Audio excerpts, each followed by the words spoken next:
When you walk out of this room, you owe yourself. I didn't get here making excuses. So what my father wasn't in my life? The truth of the matter is he ain't never come into my life. So what, I'm gonna wait for the rest of my life for my man to come? He ain't coming. I live in America. I'm an African-American male. They don't treat us the same. It's something called racism. I ain't gonna cry about it. It's probably gonna be racism to the day I die, but I'm not gonna cry about it. I'm still gonna be a millionaire. I'm still gonna be one of the top motivational speakers in the world. No, I didn't grow up on that side of the town. No, my mama don't have no network. No, I don't know a whole lot of people. No, I'm not at a country club. No, I don't play golf, and I don't plan on playing no time soon. No, I'm not a part of the country club. Nope, I'm not. I don't hang out with them, but I'm still gonna be successful. I'm still gonna get to where they are. Why? Because I owe it to myself. And can't nobody stop me but me. And for those of you, if you're going to legitimately get to 120%, you have to be in pain at 70. And the reason why you have not gone to the next level is because you don't have a problem with 60. You don't. There are those of you in this room, you're losing, you're coming up short, and it doesn't bother you, it doesn't hurt you, and you can't change what doesn't hurt. You have to get to, look, I was homeless. I was eating out of trash cans, guys. But why was I doing it? Because it didn't bother me. It didn't hurt until I got to a point where I saw other kids going to college, other kids being happy and living their life. I'm like, why are you sleeping in abandoned buildings? I said, enough is enough. Enough is enough, E. When I had my son, my father was a high school dropout. My grandfather was. I didn't want that for my son. I said, enough is enough. I've gotten on the plane like, E, why you always got to sit in the back? E, why you always got to take 3 flights to get to one place? E, why you got to stay in that hotel? E, why you got to drive that car? E, why can't you afford? I got sick and tired of being sick and tired. I'm going to be real with you. You can walk out of here if you want to saying you're going to go from 70 to 100. But if you're not sick and tired of 60, you're going to stay on 60. Let's be real. Come on, I got one more before we go. Let's just be real. How many of you guys are at 60 or 70 and you want to be at 120, but 60 or 70 ain't really, you feel like you ain't going to die if you stay at 60 or 70? Raise your hand. Be honest. I ain't going to die. Hands down, right? And until you get to the point where you feel like you're going to die, you're never going to get to 120. You got to get to the point where it hurts. You got to get to the point, guys. I told you it took me 12 years to get a 4-year degree, but can I tell you something? I don't say this all the time. I went to every graduation. The year I was supposed to graduate, I went to the graduation, and I went every year up to 12 years. And do you know why I went every year up to 12 years? Because it hurt. And because I wanted it to hurt. And so I would go. 5th year I go. E, you ain't graduated yet? No. When you gonna graduate? Someday. The 6th year, my boys, E, what's up? You still here? Yep, what you doing here? I'm gonna graduate one day. The 8th year, E, what's up? My little sister graduated. You still here? Yep, I'm still here. What you doing here? I'm gonna graduate. The 10th year, E, my little cousin here now. What you still doing here? I'm gonna graduate. Every year would burn. On that 12th year, I had enough. And I ended up getting my 4-year degree. And it felt so good to finally be in the number that I wanted to keep getting that feeling. This is what's so sweet about success. That as long as you stay in failure, that like, you know, you get satisfied with that. When you actually come over to success, it's the same thing. Like, you gotta have more and more and more of it. Just like when you're in poverty, you can keep doing it. When you become successful, so I went with the master's degree. Then when I went with the PhD, we came out with an album. I wrote 3 books. Are you hearing what I'm telling you? Now I'm at a point where I have this sensational desire for more success. So after I finish with the degree, now I start working out. I'm ready to hit this marathon. Now I got another book coming. Now I'm trying to win a Nobel Peace Prize. Now we're trying to do a reality show. I'm telling you would get from the dark side. You get from being a loser, low self-esteem, doubt, and fear. And if you can find your way on this side, guys, it's sweeter on this side. So I'm old school. This is how we used to do it back when my father and them, like that generation, when they would shake your hand. That was the contract back in the day. Some of y'all too young to know that. But if I say I'd see you tomorrow at 8 and we go like this, I would see you at 7:45 the next day. Or something bad had to happen and I didn't make it to you. So contract is something you can get out of. Covenant means when I tell you we're going to do it, is nothing. I'm going to be a man or a woman of my word. I made a covenant to myself, 120. And then I told y'all 2 years ago, I found out my wife had 7 lesions on her brain. I'm gonna be real with y'all. I wasn't struggling when I found out. Why? Because I was 120. I wasn't struggling because I knew I was 120. I was 120 in motivation, so I was about to let her have it. We're in the hospital room. Sister girl about to start crying like she strong, so she ain't gonna never cry. It's gonna be those that when you have them in here, but they don't never really. My girl's strong, so they right here, and I see her like she emotional, like shoot, I got 7 lesions on my brain, and I look at my girl and say, I can, I will, I must. Like if you've ever seen that video before, that video didn't come from a book. That video came from me being in the room with my wife and seeing my wife going through it, looking at my wife and saying, we can, we will, and we must get through this.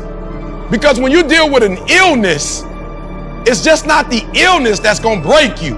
It's your mental toughness, your mental strength. And I told my wife, we're gonna get through this like we've gotten through everything else. I was 120. I didn't become ET when my wife got sick. Are you hearing what I'm saying? You don't know what's ahead of you. And that 70% you giving right now, a trial or a tribulation might come. A storm might be coming, and it's going to break you if you at 60. My wife has a chronic illness, and I looked at that chronic illness and said, you will not destroy us. You will not defeat us. This disease will make us stronger. It will not break us as a family. So we came home, the doctor gave her Copaxone. It was a long needle like this. And I asked the doctor, I'm like, yo, doc, like, how long we got to do this? She said, well, you're going to have to do it every day. I said, every day for how long? She said, every day for the rest of her life. I said, I don't accept that. Listen to me, I'm about to close. Listen to what I'm telling y'all. 120, why I'm telling you to get 120. I looked at the doctor and was like, I don't accept that. I don't care what school you went to. I don't care how deep you are. I do not accept that my wife, I don't know how many of y'all like needles, but my wife don't. I do not accept the fact that she's gonna be doing this for the rest of her life. I do not. Went home, prayed about it, went home, looked at my wife and said, do it, but do not do it. But every time you do it, say, this is the last time. Whatever you do when you do it, do not embrace it. Whatever you do when you do it, do not say, this is going to be a part of my life because somebody told you it was going to be a part of your life. You need to start rejecting some of the stuff people are telling you. You need to stop embracing it. Just because they said it, it doesn't mean it's true for you. Just because you don't believe, just because you're going to be in poverty, just because your marriage ain't going to work out, just because your kids aren't going to be successful. I'm not owning that. That's not my life. 6 months later, I tell you no lie, 6 months later, FDA came out with a new hookup. It was the same medication, but now it was a little bit more in a smaller needle, and it was only three times a week. And the doctor was like, Eric, you should be happy. And I said, I am, but I still don't settle. I still don't accept that she's going to be taking a needle 3 times for the rest of her life. 2 years later, doing our homework, we found a Gelinium, a pill that you can take. I didn't accept what people. Stop accepting what people tell you, and you start speaking stuff into existence. I do not believe in a needle for the rest of her life, and it's not even my body, and I don't believe in it. Okay, women, watch this. And I ain't said this the whole time I've been here. This was the challenge with the needle. Like you feel me? So when you take a needle and you stick the needle in your body, it does what to your body? Bruises. So my girl can't wear shorts no more. So what's crazy is when you gotta do something every day, you can't do it in the same spot. So I'm watching my wife, okay, boom, and she gotta remember where she did it. So we going 7 days. Okay, I did it here. All right, Eric, would I do it here or here yesterday? And all you see is these big bruises starting to, so now she not wearing, she can't wear the nice, topless, because she got the arm, you can see the bruises are starting to travel down. I'm like, I don't accept this. And I thought the 3 was gonna be at least cool, but what happens when you take it once on Friday, then you don't take it again to Monday, it hurts even worse on Monday because you went Saturday and Sunday without it. And then when we got that pill, I was like, yep, Yeah, got the pill. And the doctor was like, well, the reason why I didn't tell you about the pill is because it's expensive. And the insurance company's probably not gonna pay for it. I was like, all right, let's try. You telling me they not? Can we try? Are you hearing what I'm saying? Some of y'all, you're not even trying. You don't even try to do it. You've given up before you even tried. So she went to the insurance company. The insurance company came back and said it's denied. Cost too much. I was like, how much is too much? We're talking about my wife's health. They said $10,000 a month, $120,000 a year. I was like, all right, cool. Let's try it one more time. We tried it one more time. They denied. I told my wife, my wife said, try a third time. Like, I ain't begging. If you want to try, you can try. I'm not begging. I went to the doctor and said, what pharmacy? Do I give you $10,000 a month or do I got to give y'all $120,000 a year? What if I wasn't doing 120? What if I was still giving 60%? I was working at a job that didn't even pay me $100,000 a year. My wife said, I know you're making good money, but that's an extra $10,000 a year. I said, don't even worry about it, sweetheart. I was working for Nike at the time. I was like, I'll charge them an extra $10,000 a year. I'm about to get my PhD, don't worry about it. I'll charge Under Armour an extra $5. Maybe I'll charge Nike $5 more and Under Armour $5 more. But don't worry about it, it ain't gonna come out of our pocket. You think when I told Nike I needed an extra 10 grand, you think Nike told me no? You think Nike gonna find another dude to come in the hood and talk to these kids like I talked to them? What, you think they gonna call, you think about to come to the hood and talk to a group of kids? You think about to come to Detroit inner city and tell these kids, come on, who you gonna call? I've craved out a whole calling for myself that don't nobody else have. Who you gonna call? You gonna call one of the other top 10 motivational speakers in the world and you think they about to come to this prison and talk?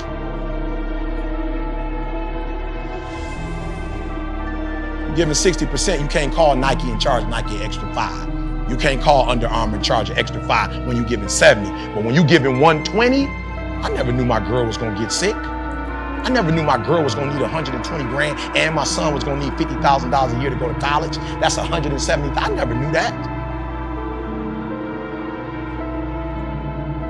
You're giving 60, it's gonna cost somebody. You're giving 70, it's gonna cost somebody one day. It might not cost them today, but somebody might get sick. Somebody might need something from you and you don't have it. Not because you don't have the potential to have it, but because you're giving 50%. I challenge you, Michael Jordan, execution is worship. I showed y'all something up there. Michael Jordan won 6 titles. He's a billionaire. He won 6 titles. There's about 7 other guys who won 5 titles. And they don't make the money Mike makes. Why? Because he won one more, execution. He was 120. Michael Phelps, I had Michael Phelps, my man Michael Phelps, this guy got 22 medals in the Olympics as a swimmer. He got caught smoking weed twice and they didn't kick him off the team. I'm like, you're not supposed to be like a swimmer in America and get caught smoking weed and still get to swim. Like, don't you supposed to get in trouble? Yeah, he is, but if you kick Mike off the team, what's the chances of bringing home a gold? You think the other dude, I don't even know his name. I'm from America, I don't even know the other swimmers' names. Only name I know is Michael Phelps. This ain't, everybody know, if you know anything about the Olympics, you know who this kid is. My man got caught smoking weed. It was like, stop it. Don't do it again. If he was given 70%, he'd have been off the team. When you think about kicking him off, all you just, whoosh, 120, 120, 120. They're like, all right, just stop doing it. My man got caught on YouTube doing it again. He didn't just get caught like in a room somewhere. He was on YouTube with his friends at the swimming pool like, hey. Oh, don't worry about it. They're not gonna do nothing. You worried about why my boss treat me like this? Why do people treat me like that? Because you're not giving 120. If your boss knew he could lose you, if your boss knew you could go to the competitor's company and bring that competitor some money, he wouldn't. When you 120, they don't treat you a certain way. Eric, how do you feel in America? Look, I Delta Airlines, I'm diamond status. When I walk up, they don't even know what color, I'm diamond. If I call and say I need to change my flight, they know how much money I spend. They're like, he's diamond. Ask C will go with me. They're like, we can only do 1 bag. I'm like, I'm diamond. How many bags do you have? Come, bring us all your bags. Diamond status, are you diamond status? And if you're not diamond status, you need to get there. Execution, guys, write this down. Execution is worship. Execution is worship. Execution is worship. Execution is worship. You get away with a lot of stuff when you start executing. So I want you to think about an area of your life You say you're giving 70%, but I want you to think specifically about an area of your life where you're not executing. And then I need you to just put a 7-day plan together and a 21-day plan together. And you say, Eric, in the next 7 days, this is where I'm going to execute. In the next 21 days, this is where I'm going to execute. And in the next 30 days, this is where I'm going to execute, where I wasn't executing before. And I'm telling you, if you execute, you're going to be on a whole nother level.